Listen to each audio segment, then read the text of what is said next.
Casado qui pourrait être appelé avec la sélection espagnole. Attendez, bougez pas, je vous explique. Casado sera probablement convoqué en équipe d'Espagne pour ses prochains matchs de la Ligue des Nations contre la Suisse et le Danemark. Donc l'Espagne pourra appeler 5 milieux du Barça. Pedri, Olmo, Casado, Gavi, Fermin. Et les gars, vous savez très bien que je suis un complotiste. Les dernières années où l'équipe d'Espagne était principalement constituée de joueurs du Barça, je vais pas tirer de conclusion trop vite, mais en tout cas, Lamine Yamal, Pedri, Casado, Fermin, Olmo, Cubarsí. Ça fait beaucoup quand même, mais c'est totalement mérité pour Casado qui fait un début de saison monstrueux. Casado qui commençait à se faire trop vieux pour le Barça B. Flick a vu quelque chose en lui, l'a fait monter en équipe première. Et le poteau, il te dirige le mitard comme un tarbin, frère. C'est son milieu de terrain, c'est grave ce qu'il fait. Et hier, j'ai fait une vidéo sur Casado en disant qu'il va être dur à bouger parce qu'il fait un gros début de saison. Beaucoup de personnes sont venues s'en prendre à moi dans mes commentaires en disant que j'étais ingrat envers De Jong, alors que dans cette même vidéo, j'expliquais que j'espère qu'il nous réserve un gros sort en Ligue des Champions. Son entrée contre le Bayern ou le Real, c'est game changer. Mais bon, j'ai l'impression que vous écoutez 5 secondes de vidéo et que vous venez raconter vos vies dans mes commentaires.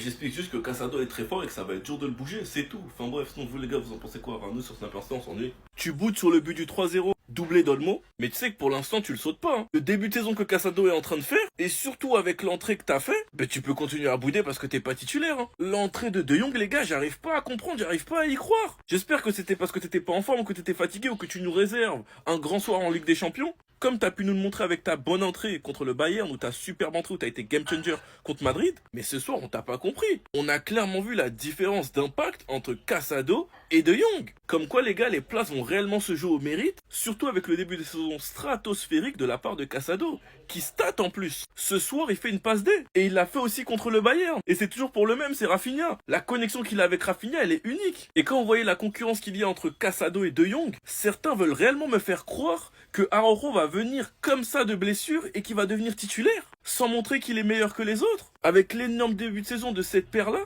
qui a répondu dans chaque grand match cette saison. Non, franchement les gars, la concurrence de ce Barça-là, je kiffe. Et ça permettra à certains joueurs de nous montrer leur réel niveau, parce que sinon ils seront tout simplement au banc. Enfin bref, sinon vous les gars, vous en pensez quoi? Nous sur Snap Instant, on s'ennuie. Je suis fou? Ou c'est les mêmes? Attention, pas de comparaison hasardeuse. Je suis pas en train de dire que Marc Casado a le niveau de Xavi. Mais footballistiquement parlant, Marc Casado aujourd'hui, c'est littéralement le même style de jeu, le même profil que Xavi en début de carrière. Pour ceux qui sont pas au courant, Xavi a commencé 6 relayeurs, un peu comme Casado. Petite taille, pas forcément le plus athlétique, mais une lecture du jeu hors norme, une qualité de passe exceptionnelle. Aujourd'hui encore, on peut le voir sur le but de Rafinha. Casado qui envoie Rafinha un délice, un caviar, une passe téléguidée. Et sincèrement parlant, ça me rappelle vraiment Xavi.